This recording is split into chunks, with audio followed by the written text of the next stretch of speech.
গল্পের শুরুতেই জিন সিওক ঘুম থেকে চমকে জেগে ওঠে। ও কোনো একটা খারাপ স্বপ্ন দেখেছে।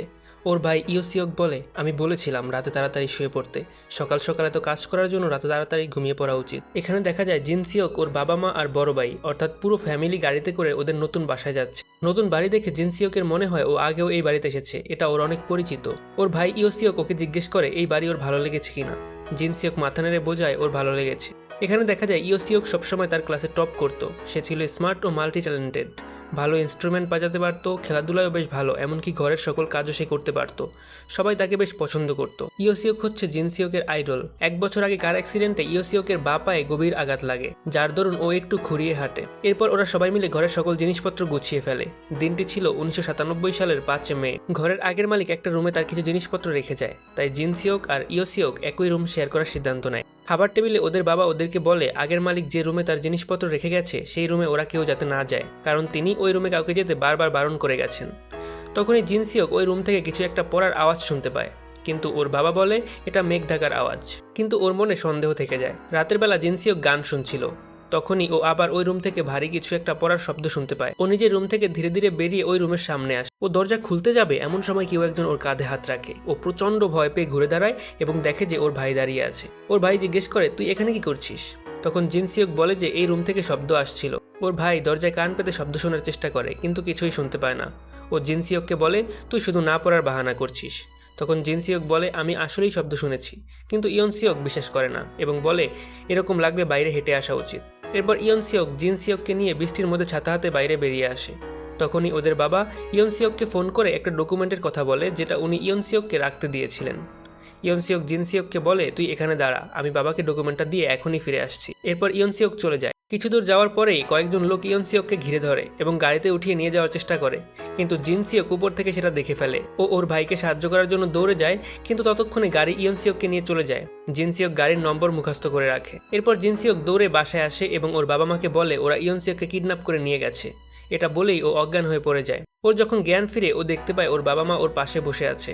ওর বাবা বলে যে ইয়ন সিওকের কোনো খবর পাওয়া যায়নি এবং উনি পুলিশে রিপোর্ট করেছেন। এরপর ডিটেকটিভ এসে জিজ্ঞেস করে ও কারো চেহারা দেখেছে কিনা, কিন্তু বৃষ্টি ও অন্ধকার থাকার কারণে ও কারো চেহারা ঠিকমতো দেখতে পায়নি। ও গাড়ির লাইসেন্স প্লেট নাম্বার বলে, কিন্তু ডিটেকটিভ জানায় পুরো দেশে এমন কোনো লাইসেন্স প্লেট নাম্বার নেই। এরপর ধীরে ধীরে কেটে যায় 2 সপ্তাহ। পুলিশ কোনো প্রমাণ না পেয়ে বোর হয়ে খোঁজা বন্ধ করে দেয়। একদিন রাতে জিন সিওক আবার ওই লোকটাকে স্বপ্নে দেখে, যাকে সে প্রায়ই স্বপ্নে দেখত। তার চেহারা ওর পরিচিত মনে হয়, কিন্তু কিছুতেই মনে করতে পারে না লোকটা আসলে কে। সেদিন রাতেই ও ওই রুম থেকে আবার শব্দ শুনতে পায়। ও দেখতে পায় রুমের দরজা ধীরে ধীরে খুলে যাচ্ছে। এটা দেখে ও ভয় পেয়ে চাদরের নিচে লুকিয়ে পড়ে। কেউ একজন সেই রুম থেকে বেরিয়ে আসে, তারপর আবার সেই রুমের দরজা আপনা আপনি বন্ধ হয়ে যায়। তখনই পাশে থেকে একটা ভয়ানক দেখতে মেয়ে ওর উপর ঝাঁপিয়ে পড়ে। ও সাথে সাথে ঘুম থেকে ভয় পেয়ে জেগে ওঠে, অর্থাৎ এটা একটা স্বপ্ন ছিল। সেদিন ছিল ইয়ন সিওক এর কিডন্যাপ হওয়ার 19তম দিন। ও দেখতে পায় ইয়ন সিওক ফিরে এসেছে, কিন্তু গত 19 দিনে কি ঘটেছে তার বিন্দুমাত্র ইয়ন সিওকের মনে নেই। ডাক্তারের মতে এটা ডিসোসিয়েটিভ অ্যামনেশিয়া হতে পারে, যেটা সকল কষ্টের স্মৃতি মুছে দেয়। এখন শুধু স্মৃতি ফিরে আসার অপেক্ষা করা ছাড়া কি হয়েছিল সেটা জানার আর কোনো উপায় নেই। সেদিন রাতে হঠাৎ ঘুম ভেঙে গেলে জিন সিওক দেখতে পায় ইয়ন সিওক বিছানায় নেই। পরদিন সকালে খাওয়ার টেবিলে সে ইয়ন সিওককে কোথায় গিয়েছিল জিজ্ঞেস করলে ইয়ন সিওক বলে আমি কোথাও যাইনি, পুরো রাত বিছানাতেই ছিলাম, তুই হয়তো কোনো স্বপ্ন দেখেছিস। ইয়ন সিওক উঠে যাওয়ার সময় জিন সিওক খেয়াল করে ও ডান পা ঘুরিয়ে হাঁটছে, কিন্তু ওর সমস্যা তো বা পায়ে। জিন সিওক জিজ্ঞেস করলে ইয়ন সিওক বলে তুই হয়তো ভুল দেখেছিস। এরপর আবার বাপা ঘুরিয়ে হেঁটে চলে যায়। জিন সিওকও আর অতটা মাথা ঘামায় না। রাত 12:30টার দিকে দেখা যায় জিন সিওক পড়তে পড়তে টেবিলেই ঘুমিয়ে গেছে, আর ইয়ন সিওক অদ্ভুতভাবে ওর দিকে তাকিয়ে আছে। একটুক্ষণ পর ও টেবিল থেকে কলম তুলে নেয় আর জিন সিওকের দিকে সুচালো দিক তাক করে কলমের পেছনের বাটনে অনবরত চাপ দিতে থাকে। কলমের সরু মাথাটা জিন সিওকের চোখে আঘাত করবে, ঠিক এমন সময় কলমের শীষ বের হয়ে টেবিলে পড়ে যায়। এরপর ও কলমটা টেবিলে রেখে রুম থেকে বেরিয়ে যায়। তখনই নিচে গেট খোলার শব্দে জিন সিওকের ঘুম ভেঙে যায়। ইয়ন সিওক বাসা থেকে বের হতেই জিন সিওক ওর পিছু নেয়, আর ও এটা দেখতে পেয়ে প্রচন্ড অবাক হয় যে ওর ভাই একদম স্বাভাবিকভাবে হেঁটে যাচ্ছে, একটু ঘুরিয়ে হাঁটছে না। এরপর সেভাবেই হেঁটে গিয়ে একটা ট্যাক্সিতে উঠে সেখান থেকে চলে যায়। জিন সিওক নিজেও একটা ট্যাক্সি দাঁড় করিয়ে সেটাতে উঠে পড়ে আর ইয়ন সিওকের ট্যাক্সির পিছু নেয়। ইয়ন সিওক একটা গলিতে এসে ট্যাক্সি থেকে নেমে পড়ে। পিছনে পিছনে জিন সিওকও সেখানে এসে পড়ে। অনেকক্ষণ হাঁটার পর ইয়ন সিওকের সাথে কিছু লোক দেখা করে। ইয়ন সিওক কোনো কারণে তাদের ধমকাচ্ছিল। জিন সিওক লুকিয়ে সবকিছু দেখছিল। এরপর ও ইয়ন সিওকের পিছু নিয়ে একটা ঘরের মধ্যে আসে, কিন্তু সেখানে এসে ও ইয়ন সিওককে আর দেখতে পায় না।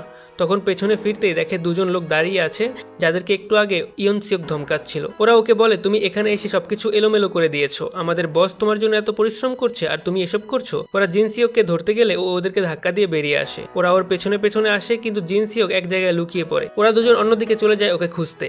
জিন সিওক সেখান থেকে বের হতেই পেছন থেকে ইয়ন সিওক ওর মুখে রুমাল চেপে ধরে ওকে অজ্ঞান করে ফেলে। ও যখন জ্ঞান ফিরে পায় তখন অবাক হয়ে দেখে ও ওর নিজের রুমে পড়ার টেবিলে মাথা রেখে শুয়ে আছে। পেছন থেকে ইয়ন সিওক বলে ওঠে, তুই এখনো পড়ছিস? ইয়ন সিওকের গলার স্বর পেয়ে ও চমকে ঘুরে তাকায়, যেন বিশ্বাস করতে পারছে না। ও দৌড়ে ওয়াশরুমে চলে আসে। কি হচ্ছে ও বুঝতে পারছে না। সবই কি স্বপ্ন? তাহলে এতটা বাস্তব মনে হয় কেন? ইয়ন সিওক বাইরে থেকে জিজ্ঞেস করে কোনো সমস্যা হয়েছে কিনা। জিন সিওক চিৎকার করে বলে, চলে যাও তুমি এখান থেকে। ইয়ন সিওক অবাক হয়, জিজ্ঞেস করে, এমন ব্যবহার করছিস কেন? আমাকে বল কি সমস্যা। জিন সিওক বলে, আমি তোমার পিছনে গিয়েছিলাম কাল রাতে। ওরা কারা ছিল যারা আমার পেছনে আমাকে ধরার জন্য দৌড়াচ্ছিল? ইয়ন সিওক বলে, আমি কোথায় গিয়েছিলাম কাল রাতে?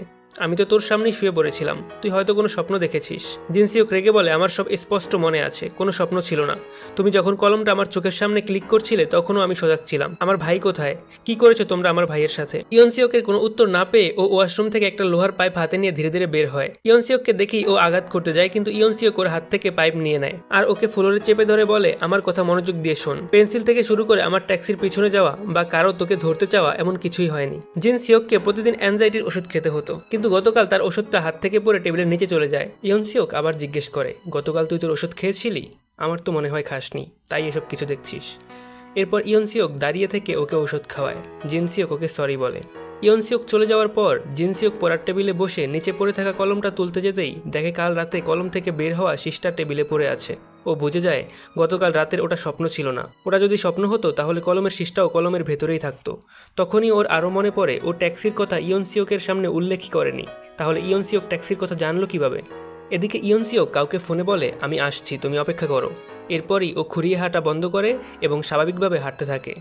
তখন জিন সিওক ওর মাকে সবকিছু খুলে বলে। ও ওর মাকে বলে এখনই ওর বাবাকে এসব না বলতে। আজ রাতে ইয়ন সিওক যদি আবার ওখানে যায় তাহলে আমরা ওর পিছু নেব। ওর মা জিজ্ঞেস করে, তোমার সত্যি মনে হয় যে তোমার ভাই অন্যায় কিছু করছে? তখন জিন সিওক বলে, ওই লোক আমার ভাই নয়। এটা বলে ও ওখান থেকে চলে যায়। রাতের বেলা ও হাতে একটা মোটা লাঠি নিয়ে আগের মালিকের মালপত্র রেখে যাওয়া রুমের দরজা খুলে সেই রুমে প্রবেশ করে। এরপরই ও দেখতে পায় ভয়ানক এক দৃশ্য।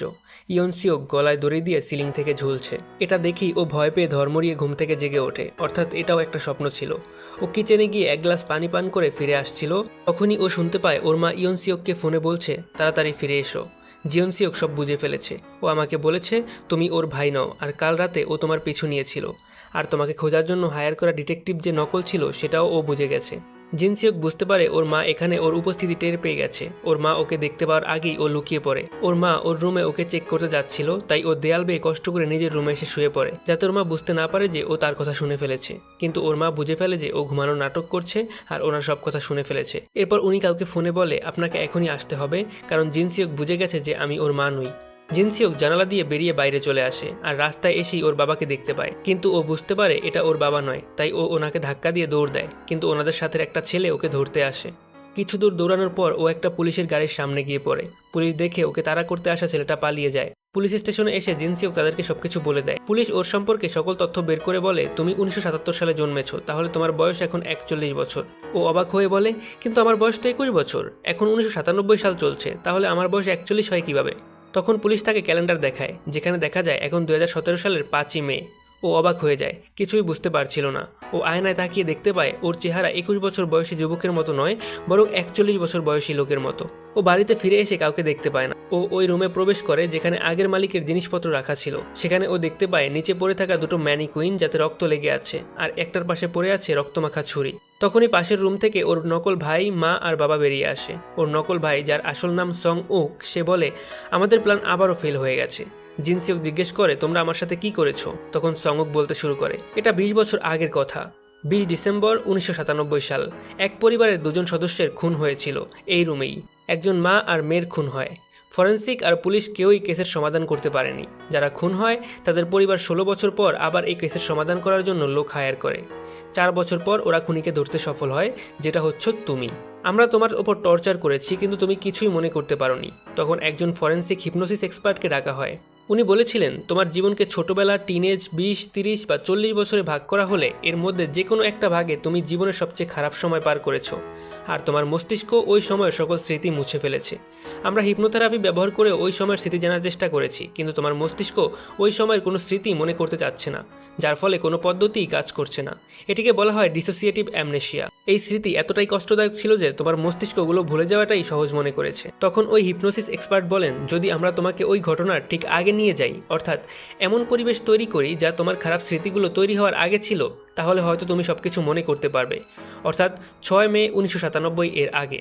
আর তোমাকে একটা স্লিপ ইনডিউসার পিল খাওয়াতে হবে।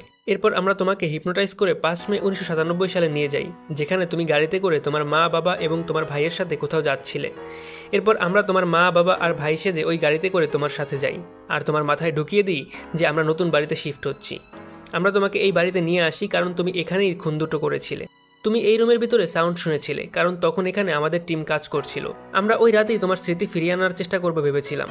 রুমকে আমরা ঠিক ওভাবেই তৈরি করেছিলাম যেমনটা 20 বছর আগে খুনের সময় ছিল। আমাদের প্ল্যান ঠিকভাবেই চলছিল, কিন্তু তখনই এমন কিছু হয় যেটা আমাদের প্ল্যান ভেস্তে দেয়। সেখানে পুলিশ চলে আসে আর আমাকে অ্যাসল্ট ও ফ্রডের অভিযোগে গ্রেফতার করে নিয়ে যায়, কিন্তু ভাগ্যক্রমে তুমি পুরো সিচুয়েশনকে অন্যরকমভাবে নিয়েছিলে। তারপর আমি ঘুষ খাইয়ে কোনোভাবে জেল থেকে বেরিয়ে আসি, কিন্তু এতে 19 দিন সময় লেগে যায়। আমি বের হয়েই প্ল্যান অনুযায়ী কাজ করতে চেয়েছি, কিন্তু তখন বৃষ্টি হওয়া সম্ভব ছিল না। আর তোমাকে ওই সিচুয়েশনে নিয়ে যাওয়ার জন্য বৃষ্টি প্রয়োজন ছিল, কারণ তুমি খুন করার ওই রাতে বৃষ্টি হয়েছিল। এরপর কয়েকদিন ধরে আমরা যখন বৃষ্টির জন্য অপেক্ষা করছিলাম, তখন তোমার হিপনোটাইজের প্রভাব কমতে থাকে আর তুমি আমাকে সন্দেহ করে আমার পিছু নেওয়া শুরু করো। এরপরই তুমি সবকিছু জেনে যাও। জিনসিওকের অভিব্যক্তি দেখে সং উক জিজ্ঞেস করে, তোমার কি আমার কথা বিশ্বাস হচ্ছে না? জিনসিওক বলে, হচ্ছে, কিন্তু একটা কথা ছাড়া, আমি কাউকে খুন করিনি। সং উক বলে, তুমি দুজন নির্দোষ মানুষকে খুন করেছো, তুমিও খুন হবে, তবে তোমার মৃত্যু এত সহজ হবে না। আমি মরবো না। এটা বলেই জিনসিওক চলন্ত গাড়ির দরজা খুলে রাস্তা ঝাঁপিয়ে পড়ে। এরপর ও কোনো ক্রমে রাস্তা পার হয়ে দৌড়াতে থাকে, কিন্তু ওরা গাড়িতে করে ওর পিছু নেয়। তখন অন্য একটা গাড়ি সামনে এসে পড়ে আর ওরা কন্ট্রোল করতে না পেরে সেটার সাথে ধাক্কা দিয়ে ফেলে আর আঘাত পেয়ে অজ্ঞান হয়ে যায়। জিনসিওক এসে রাস্তার উপরে দাঁড়ায় আর তখনই একটা গাড়ি এসে ওকে ধাক্কা দিয়ে ফেলে দেয়। ড্রাইভার বেরিয়ে এসে 911-এ কল করে। এরপর ওকে হাসপাতালে ভর্তি করা হয়। ওখানে জিনসিওকের সকল স্মৃতি মনে পড়তে থাকে। 5 মে 1997 ওরা গাড়িতে করে কোথাও যাচ্ছিল, তখনই ওদের গাড়ি অ্যাক্সিডেন্ট করে। এরপর অ্যাক্সিডেন্টের 6 মাস পরের সিন দেখা যায়। জিনসিওক এর বাবা আর মা ওই অ্যাক্সিডেন্টে মারা যায়, আর ওর ভাই অ্যাক্সিডেন্টের পর থেকেই হসপিটালে ভর্তি ছিল। ও হতাশায় ভুগছিল কারণ ওর ভাইয়ের জীবন বাঁচানোর জন্য সার্জারি করতে হবে, যার টাকা ওর কাছে ছিল না। ডাক্তার ওকে তাড়াতাড়ি টাকা জোগাড় করতে বলে, কিন্তু ও সাধারণ একটা হাই স্কুল ডিপ্লোমা দিয়ে কোনো চাকরিও পাচ্ছিল না। সেদিন ওর কাছে একটা নতুন মেসেজ আসে। ওকে বলা হয় একজনকে খুন করতে হবে, যদি করতে পারে তাহলে ওর যত টাকা প্রয়োজন ওকে দেয়া হবে। জিনসিওকের কাছে আর কোনো উপায় ছিল না, ও রাজি হয়ে যায়। এরপরই ওর কাছে ফোন আসে আর ওকে একটা বাসার ঠিকানা দেওয়া হয়। ওকে বলা হয় বাসার চাবি ও পাইপের ভিতর পেয়ে যাবে। ওই বাসায় দুটো বাচ্চা আর একজন মহিলা থাকবে। বাচ্চাদের যেন কিছু না হয়, শুধু মহিলাকে মেরে ফেলবে। ও বাসার ভেতরে একটা রুমে দেখতে পায় মহিলা একটা বাচ্চাকে নিয়ে ঘুমিয়ে আছে। ও ফেরত চলে আসছিল, কিন্তু তখনই ওই মহিলা রুম থেকে বের হয়ে আসে আর ওকে পেছন থেকে দেখে মনে করে তার হাজবেন্ড। ও ঘুরতেই মহিলা ওকে দেখে চিৎকার করে ওঠে। ও বলে, প্লিজ চিল্লাবেন না, আমি চলে যাব। তখনই ওই মহিলার বড় মেয়ে দোতলা থেকে নেমে আসে আর সেও ওকে দেখে চিল্লাতে থাকে। ও মেয়েটার চিৎকার বন্ধ করতে দৌড়ে যায়, কিন্তু মেয়েটা তার রুমে ঢুকে দরজা বন্ধ করার চেষ্টা করে। ধাক্কাধাক্কির এক পর্যায়ে ও ছিটকে গিয়ে মেয়েটার ওপর পড়ে আর মেয়েটার পেটে ছুরি ঢুকে যায়। যদিও জিনসিওক ইচ্ছে করে মারেনি, কিন্তু মেয়েটা মারা যায়। তখন মহিলাটি সেখানে চলে আসে আর এই দৃশ্য দেখে চিৎকার করে। জিনসিওক ওনাকে থামাতে যায়, কিন্তু ছুরি ওনারও পেটের মধ্যে ঢুকে যায়। একসাথে দুজন মানুষকে হত্যা করে ও যেন পাথর হয়ে গিয়েছিল। ও সেখান থেকে চলে আসার সময় ওই পরিবারের ছবি দেখতে পায়। সেখানে আমরা দেখতে পাই ওই মহিলার হাজবেন্ডই মহিলাকে খুন করতে বলেছিল, আর সেই হাজবেন্ড আর কেউ নয় বরং জিনসিওকের বড় ভাইয়ের ডাক্তার। এর মধ্যে ছোট ছেলেটি ওর বাবা অর্থাৎ ডাক্তারকে ফোন করে বলে ওর মা আর বোন ফ্লোরে পড়ে আছে আর আশেপাশে অনেক রক্ত। উনি বাসায় যাওয়ার উদ্দেশ্যে পেছনে ঘুরতেই দেখেন জিনসিওক দাঁড়িয়ে আছে। ও ডাক্তারকে জিজ্ঞেস করে, আপনি এমন কেন করলেন? ওনারা তো আপনার ফ্যামিলি। ডাক্তার বলে, আমি আমার সন্তানের জন্য করেছি। আমার স্ত্রীর ইন্স্যুরেন্সের টাকা আমার দরকার ছিল, যাতে আমার বাচ্চারা রাস্তায় এসে না পড়ে। তুমি খুন করেছো তোমার ভাইয়ের জান বাঁচানোর জন্য, আর আমি খুন করিয়েছি আমার সন্তানের ভবিষ্যতের জন্য। কিন্তু যাদের জন্য আমি এই কাজ করতে চেয়েছি তুমি তাদের মধ্যে একজনকে মেরে ফেলেছো, তাই তোমাকেও মরতে হবে। ডাক্তার জিনসিওকের গলা চেপে ধরে, কিন্তু কোনোভাবে পাইপ সরে যায় আর ডাক্তার ছাদ থেকে নিচে পড়ে মারা যায়। এরপর আবার বর্তমানের সিন দেখানো হয়। জিনসিওকের জ্ঞান ফিরে আসে। ও দেখতে পায় সং উক সেখানে দাঁড়িয়ে আছে। সে ওকে মারার জন্য ওর স্যালাইনে একটা তরল পুশ করতে যাবে, তখন ও বলে, ডাক্তারের পরিবারকে বলে দিও যে আমি তাদের কাছে ক্ষমা প্রার্থনা করতে চেয়েছিলাম। অর্থাৎ জিনসিওকের সকল স্মৃতি ফিরে এসেছে। সং উক ওকে জিজ্ঞেস করে, তোমাকে ডাক্তারই বলেছিল ওনার স্ত্রীকে খুন করতে, তাই না? আমি কয়েকটা তথ্য জানতে পেরেছি। মার্ডারের কয়েক মাস আগে উনি নিজের স্ত্রীর নামে একটা ইন্স্যুরেন্স করেছিলেন। সেই টাকার জন্যই উনি ওনার স্ত্রীকে হত্যা করতে চেয়েছিলেন। এখানেই সং উক নিজের পরিচয় দেয়। সং উক কি আসলে ডাক্তারের ছোট ছেলে যাকে জিনসিওক সে রাতে মারেনি। সং উক বলে, তোমার আমাকেও সে রাতে মেরে ফেলা উচিত ছিল। আমার আত্মীয় স্বজনের আমাদের সকল সম্পত্তি নিয়ে আমাকে অনাথ আশ্রমে পাঠিয়ে দিয়েছিল। আমি কেমন নরকের মতো জীবন কাটিয়েছি তোমার কোনো ধারণাই নেই। তখন জিনসিওক ওর কাছে ক্ষমা চায়। সং উক ওকে জিজ্ঞেস করে, আমার বাবাই আমার মাকে মারতে বলেছিল, তাই না? ওর বাবা ওর ভবিষ্যতের কথা চিন্তা করেই ওর মাকে মারতে চেয়েছিল। তাই জিনসিওক চায়নি যে ও ওর বাবাকে ঘৃণা করুক। সেই কারণে জিনসিওক বলে, না, খুন আমি নিজে করেছি, তোমার বাবা বলেনি। তখন সঙ্গুক বলে, তোমার কি মনে হয় আমি তোমার কথা বিশ্বাস করব? আমি জানি আমার বাবাই আমার মাকে মারতে বলেছিল। এরপর ও সেখান থেকে চলে যায়। ওর বুকে ছিল একরাশ কষ্ট আর হতাশা। ও হাসপাতালের জানালা থেকে লাফিয়ে আত্মহত্যা করে। আর এদিকে জিন সিওক নিজের শরীরে ওই তরল ইনজেক্ট করে আত্মহত্যা করে, যেটা সং উক ওকে মারার জন্য নিয়ে এসেছিল। দুজনেই নিজেদের আপনজন হারিয়ে ডুবে গিয়েছিল হতাশার গভীর সাগরে। নিজের আপনজন বলতে পৃথিবীতে তাদের আর কেউই ছিল না যাদের জন্য তারা বেঁচে থাকবে। তাই তারাও এই দুনিয়ার মায়া ত্যাগ করে পাড়ি জমা এমন দুনিয়ায় যেখান থেকে কেউ আর কখনো ফিরে আসে না। আর এখানেই দুজন মানুষের জীবনের সাথে সাথে মুভিও শেষ হয়ে যায়।